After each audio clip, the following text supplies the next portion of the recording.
Hello students, welcome to হালকেনস্টাইন। So আজকে আমরা কথা বলবো কিভাবে আমরা খুব কম সময়ের মধ্যে এবং ইফেক্টিভলি একটা হাইলি কম্পিটিটিভ এক্সামের জন্য প্রিপারেশন নিতে পারি। সো আমরা প্রথমেই যে স্ট্র্যাটেজিটা রাখছি সেটা হচ্ছে understand exam pattern and syllabus.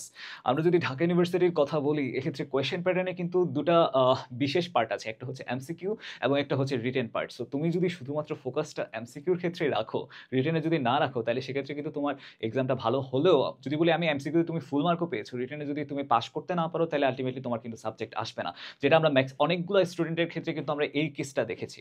So প্রথমত তোমাকে বুঝতে হবে যে এই কোয়েশ্চেন প্যাটার্নের ক্ষেত্রে তোমার কি কি দরকারি প্রিপারেশন নেওয়া উচিত। সো আমি যদি বলি ঢাকা ইউনিভার্সিটির ক্ষেত্রে তাদের এমসিকিউতে যে ট্রেন্ডটা দেখা যায়, তারা একটা সার্টেন টপিক বা একটা স্পেসিফিক টপিক থেকে বারবার বারবার কোয়েশ্চেন রিপিট করে। সো তোমাদের কথা চিন্তা করে আমরা নতুন একটা কিন্তু কোর্স লঞ্চ করতে যাচ্ছি, সেটা হচ্ছে DU question bank solving course. এইটাতে যেটা থাকছে, বিগত 10 বছরে ঢাকা ইউনিভার্সিটির যত কোয়েশ্চেন আছে সব ধরনের কোয়েশ্চেন নিয়ে আমরা তোমাদের সাথে আলোচনা করব। পাশাপাশি তোমাদেরকে কিছু টপিক সিলেক্ট করে দিব, যেই টপিকগুলো থেকে দেখা গেছে যে বারবার কোয়েশ্চেন আসছে। ঠিক আছে, সো এটা জাস্ট একটা স্ট্র্যাটেজি গেল। এরপরেরটা আসছে হচ্ছে কি ক্রিয়েট রিয়েলিস্টিক স্টাডি প্ল্যান। মানে মনে করো তুমি একদম ইনিশিয়াল লেভেলে আছো, জাস্ট এইচএসসি শেষ করেছো। এখন তোমার মাথায় অনেক প্রেশার, অনেকগুলো বই একসাথে শেষ করতে হবে। পাশাপাশি শুধু শেষ করলে হবে না, তোমাকে রিভিশন প্ল্যানটাও রাখতে হবে। এখন এই পর্যায়ে এসে তোমাকে কিন্তু একটা প্ল্যান সেট করতে হবে, একটা গোল সেট করতে হবে। মনে করো শুরুতে বা একেবারে ইনিশিয়াল লেভেলে তুমি 2 ঘন্টা করে পড়াশোনা করছো পার ডে, ওকে। তোমাকে পরের দিন চিন্তা করতে হবে সেটা যেন 2 ঘন্টা থেকে কমে 1.5 ঘন্টা না হয়, সেটা যেন হয় 2 ঘন্টা 5 মিনিট, না হয় 2 ঘন্টা 15 মিনিট। এভাবে তোমাকে টাইমটা আস্তে আস্তে ইনক্রিজ করতে হবে। তুমি একেবারে শুরু থেকে 8 ঘন্টা বা 10 ঘন্টা করে পড়াশোনা করতে পারবে না, দ্যাটস এ আনরিয়েলিস্টিক প্ল্যান। সেজন্য বলছি তোমাকে একটা রিয়েলিস্টিক প্ল্যান করতে হবে। আর শুরুটা যেদিন তুমি চিন্তা করছো যে শুরু করবা, হ্যাঁ, ওই মোমেন্ট থেকেই তোমাকে শুরুটা করতে হবে। ঠিক আছে, তারপরে আসো মাস্টার দ্য বেসিক্স ফার্স্ট। আমাদের ক্ষেত্রে অনেক স্টুডেন্টরা যে ভুলটা করে, ওই অ্যাডভান্স লেভেলের বা কঠিন যে ম্যাথগুলো আছে, সেটা বলি ফিনান্স কিংবা হচ্ছে অ্যাকাউন্টিং এর ক্ষেত্রে যে টাফ ম্যাথগুলো আছে, ওইগুলোর পিছনে দেখা যায় তারা ম্যাক্সিমাম সময়টা স্পেন্ড করে। একটা ম্যাথ সলভ করতে গিয়েই লেগে গেল হচ্ছে কি আমার প্রায় 13 থেকে 15 মিনিট। বা আমি ততক্ষণে কিন্তু চাইলে অনেকগুলো এমসিকিউ আমি সলভ করে ফেলতে পারতাম, যেগুলো জাস্ট এক লাইনের এমসিকিউ ছিল।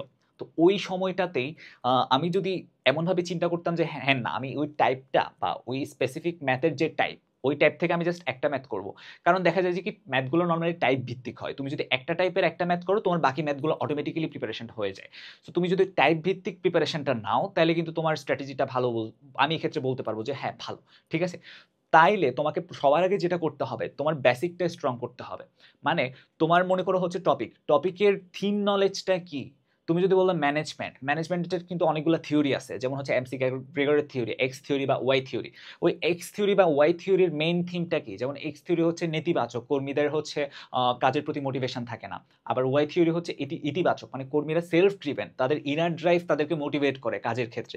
সো এই থিমটা তোমাকে বুঝতে হবে। থিম বুঝে তারপর হচ্ছে তুমি প্রিপারেশন নাও, যে অ্যাডভান্স লেভেলের গুলোর জন্য অ্যাডভান্স লেভেলের প্রবলেমগুলো তুমি কিভাবে সলভ করো। ঠিক সেম কথা বলবো আমি হচ্ছে ফাইন্যান্সের ক্ষেত্রে কিংবা হচ্ছে অ্যাকাউন্টিং এর ক্ষেত্রে। অ্যাকাউন্টিং এর ম্যাথের যে বেসিক ম্যাথগুলো আছে, তুমি আগে ওইগুলো যদি করতে পারো, তুমি অ্যাডভান্সের ম্যাথগুলো ইজিলি সলভ করতে পারবা। ঠিক আছে, এটা গেল। তারপর হচ্ছে কি প্র্যাকটিস স্মার্টলি। এটার মধ্যে আছে কি জানো, তোমাকে টাইম ফ্রেম সেট করতে হবে। মনে করো তুমি এখন হচ্ছে একটা এক্সাম দিতে বসলা, একটা ডেমো এক্সাম দিতে বসলা তুমি এখন। মনে করো আমরা তো এখানে এক্সাম নিব, তুমি এক্সামটা দিতে বসলা। এখন তুমি টাইম ফ্রেম সেট করবা। অরিজিনালি হচ্ছে তোমার যে টাইম ফ্রেমটা থাকে, মনে করো হচ্ছে ঢাকা ইউনিভার্সিটির ভর্তি পরীক্ষা এমসিকিউর জন্য মনে করো 60টা এমসিকিউ আসছে। 60টা এমসিকিউর জন্য তোমাকে সময় দেওয়া হলো কতক্ষণ? 1 ঘন্টা। তুমি তোমার টাইম ফ্রেমটা সেট করলা হচ্ছে কত, 45 মিনিট বা 50 মিনিট। তখন তুমি ওই স্পিডে কিন্তু তুমি চিন্তা করবা, তোমার ব্রেনটা ওই স্পিডে ফাংশন করবে। সো ওই প্রিপারেশন, ওইভাবে যদি তোমার প্রিপারেশনটা বুস্ট আপ হতে থাকে, তুমি খুবই কম সময়ের মধ্যে কিন্তু বেশি প্রিপারেশন এনশিওর করতে পারছো, বা তুমি কম সময়ের মধ্যেই তুমি বেশি অ্যান্সার করতে পারছো। ওই লেভেলের একটা মানসিকতা যদি তোমার মধ্যে আগে থেকে তৈরি হয়, ওই লেভেলের এক টেন্ডেন্সি যদি আগে থেকে তৈরি হয়, তাহলে ডেফিনেটলি সেটা পরীক্ষার হলে গিয়ে তোমাকে অনেক বেশি হেল্প করবে। সেটা তুমি কখন বুঝতে পারবা? যখন তুমি পরীক্ষাটা দিতে যাওয়া তখন। তারপর যেটা বলছি সেটা হচ্ছে স্পিড অ্যান্ড অ্যাকুরেসি ডেভেলপমেন্ট। এটা কিন্তু এর মধ্যেই চলে আসছে। Practice smartly. সবার আগে আমরা যেটা বলেছি, তোমাকে হচ্ছে তোমার সময়টা কমাইতে হবে এবং স্পিডটা বাড়াইতে হবে।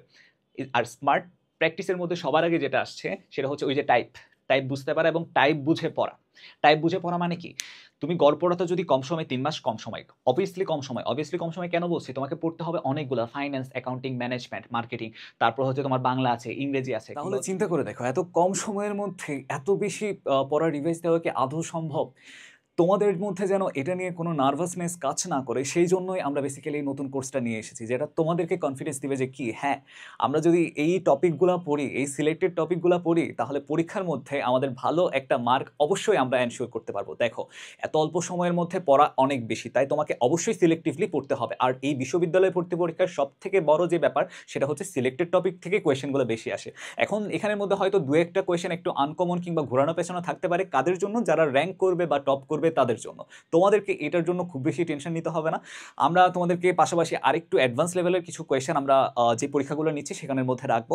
মোটামুটি ওই কোয়েশ্চেনগুলো যদি তোমরা সলভ করো তাহলে অবশ্যই বলতে পারি যে হ্যাঁ, তোমাদের কনফিডেন্স বুস্ট আপ হওয়ার মতো ম্যাটেরিয়াল আমরা তোমাদেরকে দিচ্ছি। তার পাশাপাশি দেখো যে ক্লাসের যে শিট বা লেকচার শিট বলো বা মেগাবুক বলো, সব কিছু কিন্তু তোমরা পেয়ে যাচ্ছ।